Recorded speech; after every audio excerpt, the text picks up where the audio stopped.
Are you ready? Yes. Are you ready? Hello, everybody. I'm Michael Homula, and thanks again for joining us here at Pulling the Cork. As many of you know, October is National Breast Cancer Awareness Month, and Pulling the Cork has gone pink on our site to help raise awareness.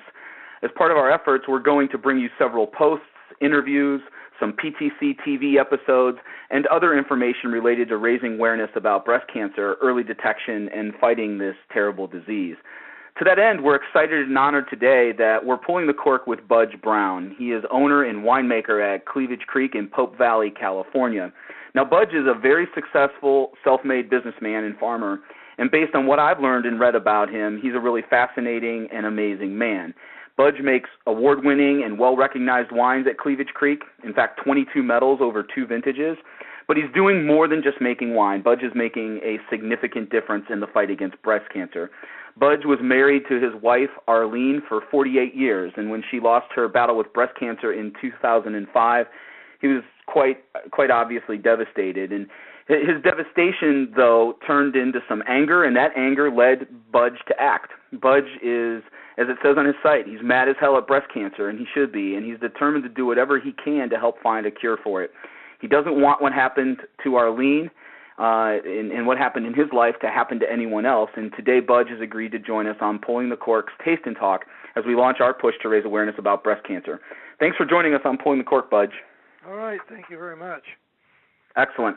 Budge, I want to start off and have you talk about your wife, Arlene. She sounds like she was an amazing woman. Why don't you tell us a little bit about who she was and what she was all about? Well, she was partners with me from day one. We had a great marriage, and we raised 5 kids. All of them are doing well. Some of them are in the family business now. And so she was very healthy woman, very rarely ever got sick. And we found a lump, and we had it examined, and they said, oh, well, this it's breast cancer, so we had it removed. And, you know, they thought, well, we got it all, and everything's going to be fine. And then they said, well, you better do radiation. So we did the radiation, and that seemed she seemed to withstand that pretty well. And then after that, they said, well, we're going to give you some chemo to take for the next 5 years. And so they gave us tamoxifen for 5 years. She took it very religiously every day. And at the end of 5 years, we thought, oh, boy, we got it. We won, you know. So we went on a trip, and I was giving her a massage, and a rib broke. And we go, uh-oh. So we hurried home and got into some more testing and found out that she had 9 tumors in her brain. She had 7 lesions on her liver and bone cancer. And, of course, you know, it doesn't take long to figure out that didn't happen in one day at the end of 5 years. But sure. With us at that time, nobody told us to keep looking, to keep taking the test, the tumor test, and so forth. So we were just sort of dumb and numb, you know. And so we began doing some interesting work on different methods of, you know, putting these things under control. And we weren't really gaining any ground. And eventually it got to the point where she was getting sick and very sore and couldn't touch her and so forth.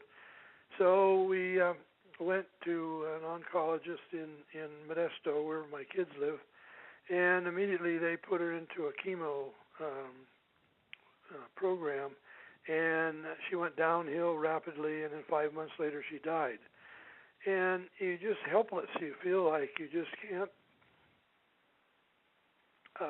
make a change for the better. And so I began reading and looking and working on different things to learn more about it, and I was mad.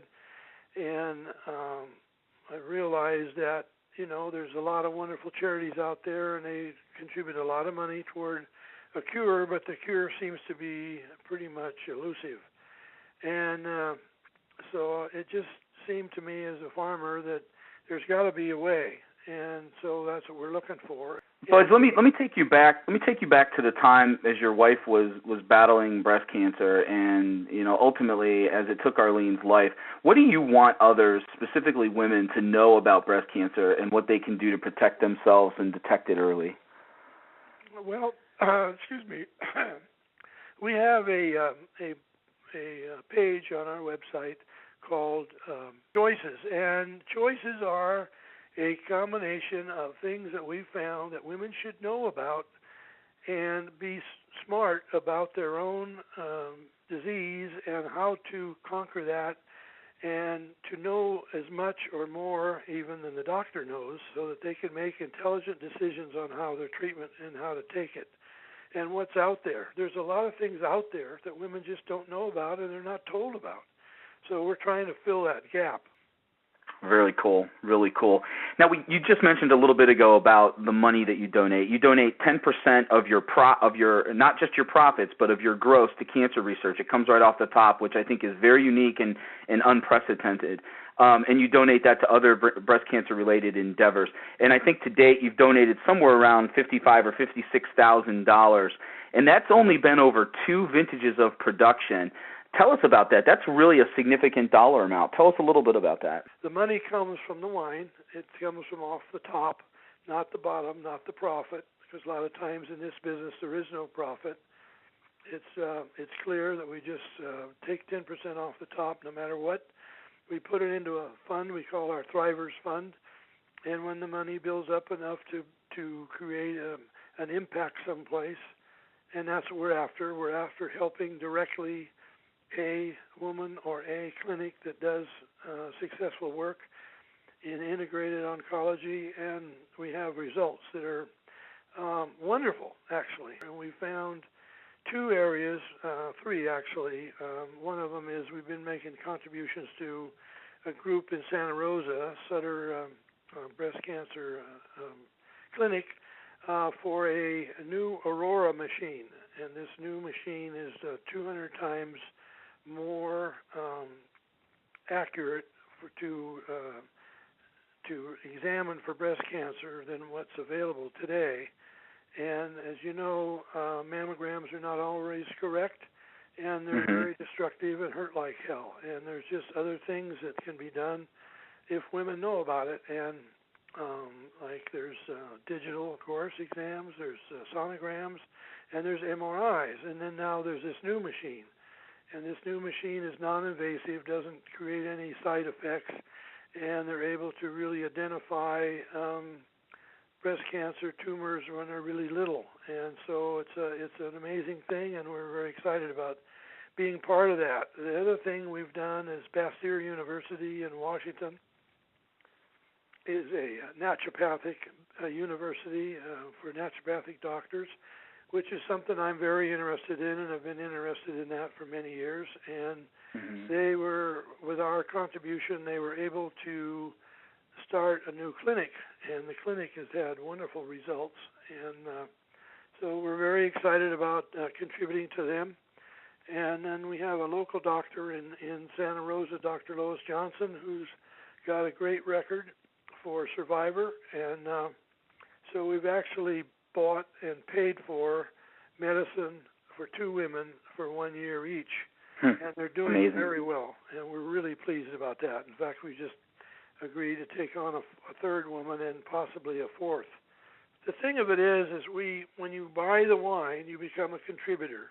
When you buy the wine, you become a contributor, and then we tell you on our website where the money goes. So, and all of it goes. We take nothing for ourselves. And 90% hopefully will eventually pay the cost of making the wine and the property and taxes and all the intricate things that go into making good wine. So, but we give our off the top, so it isn't a scam. You know, people say, "Oh, I'll give you 10% of my profit," but they don't make any profit or damn little. So in this case, every bottle is a contributor. 3 minutes and we're out of here. The clock is ticking and we're in the clear. We got 3 minutes and we're out of here. We got 3 minutes and we're out.